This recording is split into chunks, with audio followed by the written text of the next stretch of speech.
Sipping shotgun review, we've got Big Lake Camper Hazy IPA.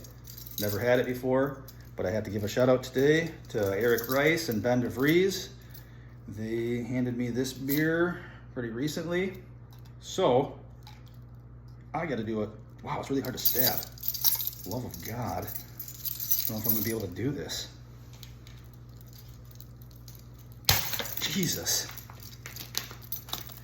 All right, smells terrible.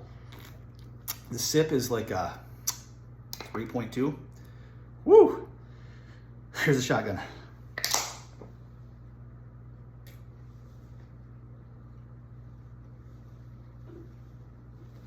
Not that bad of a shotgun.